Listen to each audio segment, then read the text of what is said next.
sideways human! Where the hell'd you come from? Long Beach. I gave up my seat. It's gotta be 20 clicks. Through them? Can't catch me.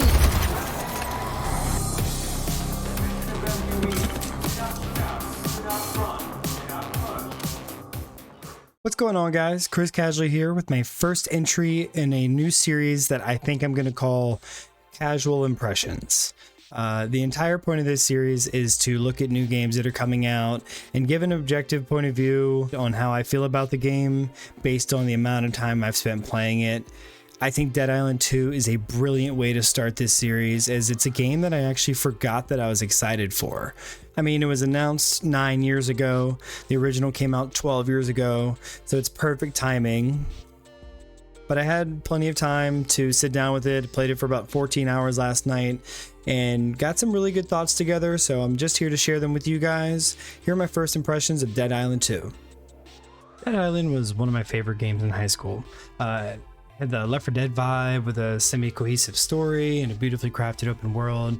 I always loved being able to jump and kick things in the face, and I really loved the crafting system as well. It was really repetitive and at times just straight up not fun, but somehow I always stayed hooked and never lost faith that they would make a sequel. Right up until Techland dropped out to make Dying Light, and then Yager took it over, only to drop out shortly after that, which, if you look up the definition of development hell. But if there's one thing that Dead Island 2 proves, though, is that it is possible to survive development hell. I don't think anybody in the world expected this game to be any good, especially after the start that they had to go through. I mean, it was surprising that it even released, to be honest. If anyone's like me, they probably just assumed that they were just releasing what they had to try and make up some of what they lost on the entire project. Instead, though, what we got is an actually fun, humorous, campy shooter hack and slash that does everything it can to honor the original while somehow feeling like its own thing. The very first thing I was worried about when I heard about this game coming out was the controls. I was nervous. I played Dead Island 1 recently, and the controls are clunky as shit. Like, in 2011, it felt great, you know, it didn't bother me at all, but now it doesn't feel good at all. Those controls did not age well. So I was a little nervous about that. If the systems were the same and it was going to feel just as clunky and slow, I wasn't just going to be super excited about that. However, with Dead Island 2, the moment I started moving in this game, I quickly realized that this was not a problem in this game at all. It took barely 2 minutes for me to realize the controls felt great.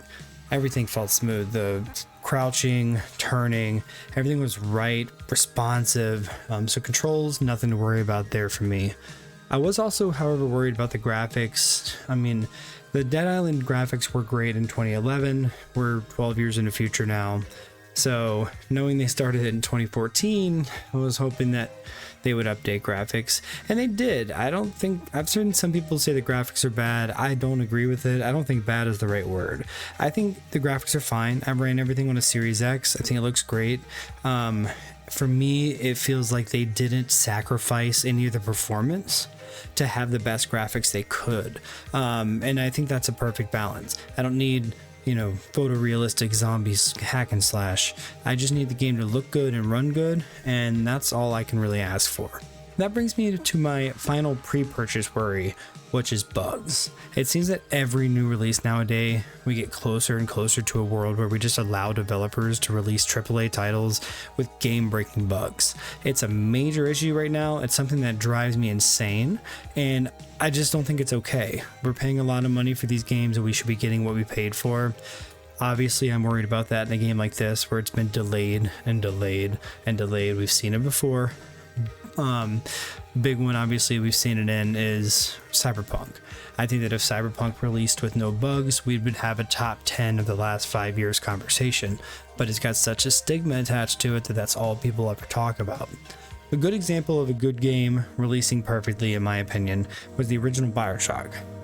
The original BioShock released with no issues, and it is still to this day a lot of people's favorite game. It's one of the most memorable games that you can remember playing that first time when you look up at the lighthouse it's hard to forget something like that.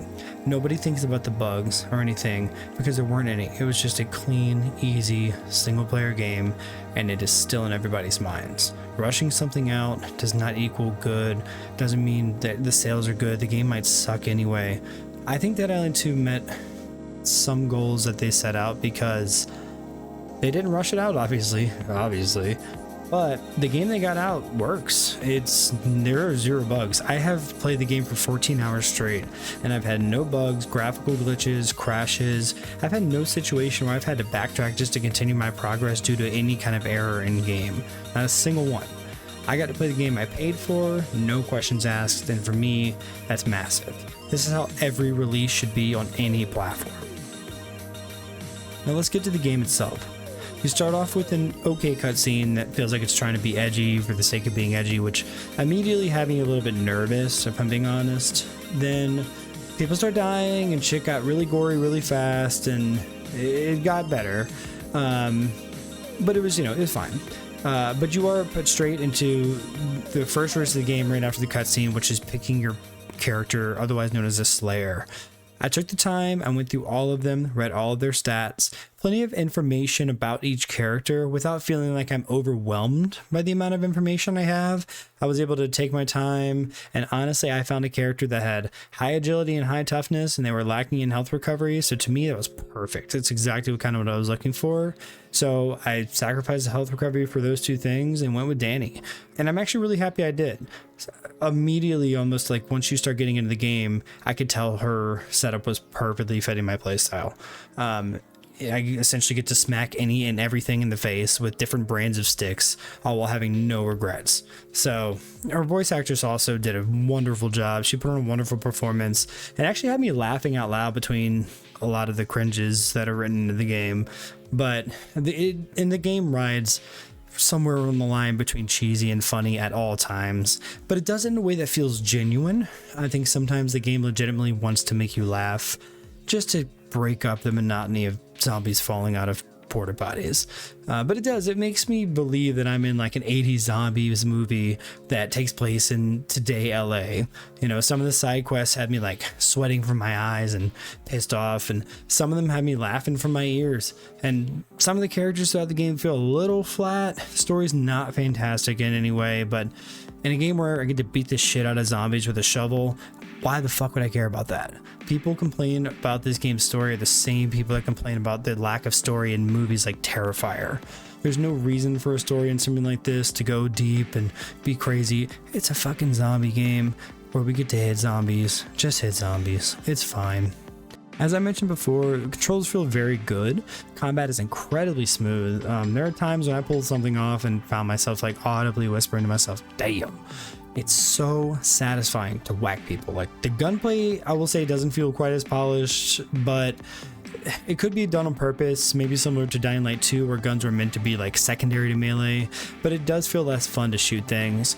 Only exception is the shotgun. I actually had a super good time with the shotgun for a while. I don't think it's viable, especially in like big groups and stuff, but if you're going against a little group of people, just whip out the shotgun, have some fun. Plus the big guys in the game, they do not like shotguns to the face, so it's a lot of fun that way. We'll say though, the game does a lot of things right. One of the first things I had to stop and praise in this game was what happens when you die.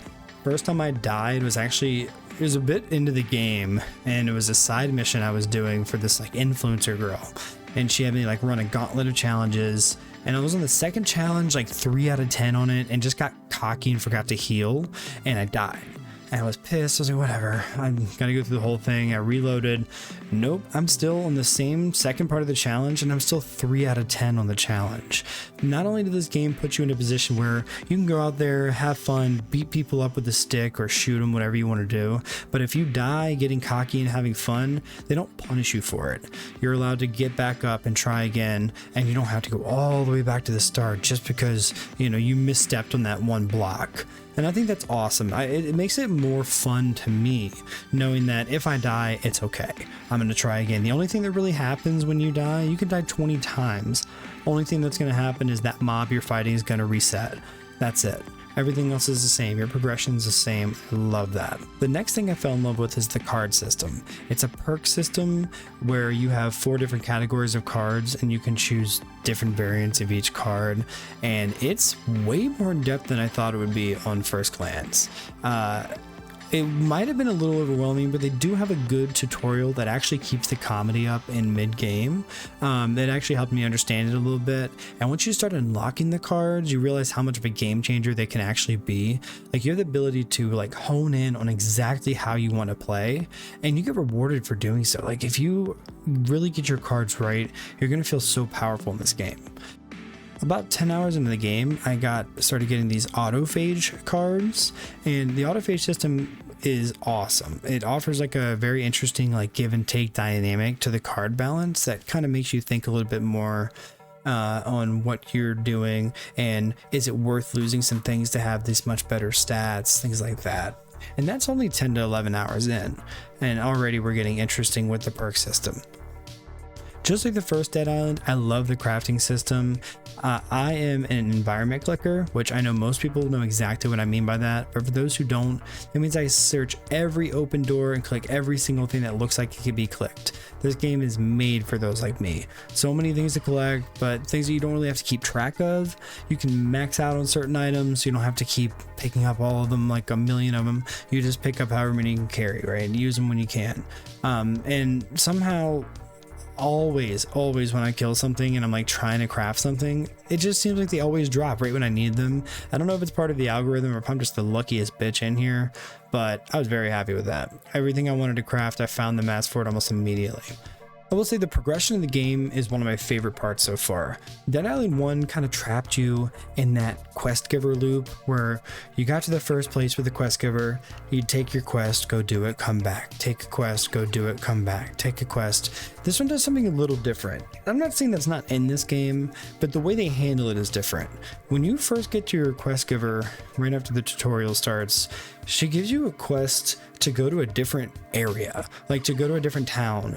And in that town, you find some other quests, part of the main storyline to do, and you do them real quick. And when you finish them, it sends you back to her or somebody else in that zone, and they give you a quest, and that quest is going to take you to a different place too. This felt great because every time I accepted a new main story quest, the next 5 minutes felt like a different game. I got to a new area. The areas are fantastic. Like, it's the different locations, like in LA, like Beverly Hills and Ocean Avenue. They are beautifully rendered. Like, I just think they're a lot of fun to be in. It sort of gave me Tony Hawk vibes, where, you know, you see like Santa Monica or something pull up in Tony Hawk, you're like, I know what level this is. I know the feeling I have here. I felt that way with the level design in this game.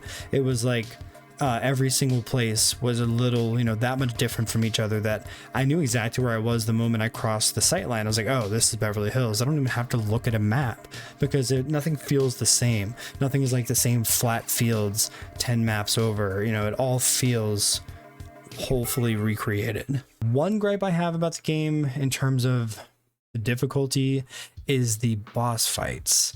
The inconsistency of the boss fights, I should say. They're fun, they're cool, a lot of them, but they're very easy, except for the first one. The first boss fight was actually a bitch, but since then it's kind of lackluster, and maybe I'm overpowered, but it felt easy compared to the first one. Almost like the first one was a skill check. I do like that there are like random named enemies in the world that you can kill. They'll drop keys that you can find unique loot that has something to do with that enemy. Those are fun, but the actual bosses themselves just kind of felt lackluster. Didn't seem to offer much of a challenge. If I had to use one word to describe how I feel about this game, it would be surprise. I was ready to accept it as a shell of its predecessor that tried its best, but it's a lot more than that. It's a fun take on a genre that's needed love for a long time, and it does a lot of things to remind you why the first one made such an impact on so many of us 12 years ago. It's not a perfect game by any means, but it's a blast to play, and if you're anything like me, you're gonna keep playing it to see how different each Slayer plays, to try these different card combinations. So much collecting to do as well. You know, I've got a feeling that I've got another 30 plus hours on this one character. I know I'm gonna get my money out of this game, and I think that's fantastic. When I put a rating to this game, I think it's an easy 8 out of 10 for me.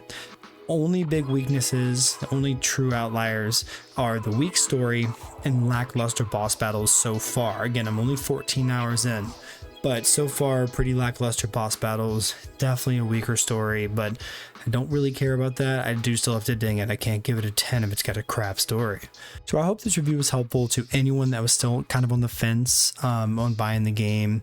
If there's anything you disagree with that I said, let me know in the comments. What are your opinions? What are your takeaways on this game? How are you feeling about it so far? Don't forget to like and subscribe as well for more content like this. I'm going to do Jedi Survivor next, and then right after that, I'm going to do Redfall. I hope to see you all there for those, but until then, bye.